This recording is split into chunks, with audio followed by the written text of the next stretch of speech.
आप सभी पशुपालक भाइयों को मेरा नमस्कार। और मैं डॉक्टर मंडलोई। इस समय जो हमारे गोवंशी पशु है उसमें फिर से जो कि लंपी बीमारी दिखाई दे रही है। ये जो लंपी बीमारी जो पशु में 2 से 3 साल पहले भी खास करके जो गोवंशी पशु में देखने को मिली थी, जिसके कारण कई पशु इस बीमारी के कारण प्रभावित हुए। और इस बार जो बीमारी है वो खास करके 4 माह से 1 साल के पशु को काफ़ी ज़्यादा अपनी चपेट में ले रही है। तो पशुपालक भाइयों, हमें एक बार फिर से सतर्क रहना होगा, सावधान रहना होगा, ताकि इस बीमारी को हम फैलने से रोक सकें। तो उसके लिए हमें क्या करना होगा कि जो हमारे स्वस्थ पशु है उनमें हमें टीकाकरण करवाना होगा।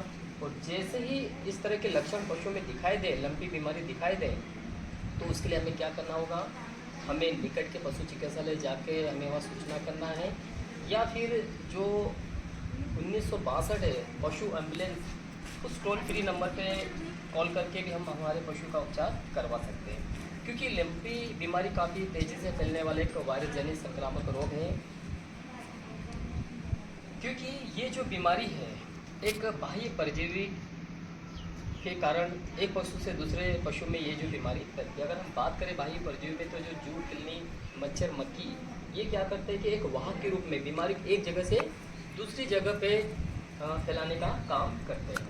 क्योंकि जो बाह्य परजीवी क्या करते हैं कि पशु का खून चूसने का काम करते हैं। तो ये अस्वस्थ से स्वस्थ पशु में एक वाहक के रूप में काम करते हैं, बीमारी को एक जगह से दूसरी जगह ले जाने के काम करते हैं। दूसरा, अगर हम बात करें तो जो अस्वस्थ पशु है उसके दूषित चारे से, पानी से ये जो बीमारी फैलती है अस्वस्थ से। और दूसरा, अस्वस्थ से स्वस्थ पशु अगर आता है उसके सीधे संपर्क में भी ये जो बीमारी फैलती है। तो हमें क्या करना है, जब भी इस तरह का पशु दिखे तो हमें हमारे बाड़े में उसे एक अलग ही जगह बांध के रखना है।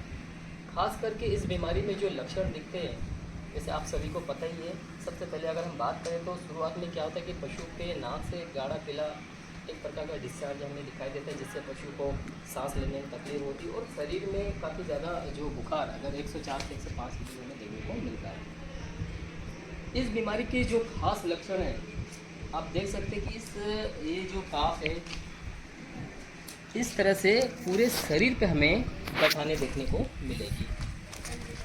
इस तरह से नोडल हमें देखने को मिलेंगे। ये इस बीमारी के खास लक्षण है। पूरे शरीर पे हमें गठाने इस तरह से दिखाई देगी। इसके अलावा पशु इसमें खाना पीना कम कर देता है, सुस्त हो जाता है। अगर बड़े पशु में अगर ये बीमारी होती है तो उसमें गर्भपात की समस्या भी हो जाती है और अचानक से दूध भी खत्म हो जाता है। अब हम बात करते हैं कि बचाव के उपाय, इस बीमारी को हम किस तरह से फैलने से रोक सकते हैं।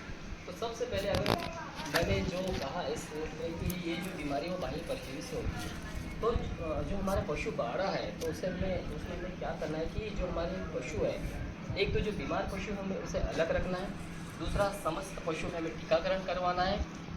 इसके बाद जो हमारा पशु बाड़ा है तो वहाँ हमें क्या करना है कि जो कीटनाशकों का हमें प्रयोग करना, हमें स्प्रे करना है, ताकि जो जूं, तिलनी है, मच्छर, ये जो खत्म हो जाए, पशु में जल भराव नहीं हो, बाड़े में पानी इकट्ठा ना हो, मच्छर वहाँ पे ना पनपे।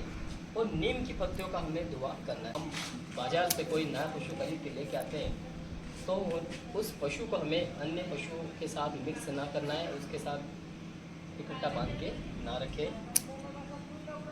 तो इस प्रकार से अगर हम करते हैं, इस प्रकार से सावधानी अगर हम बरतते हैं तो निश्चित ही इस बीमारी को हम फैलने से रोक सकते हैं।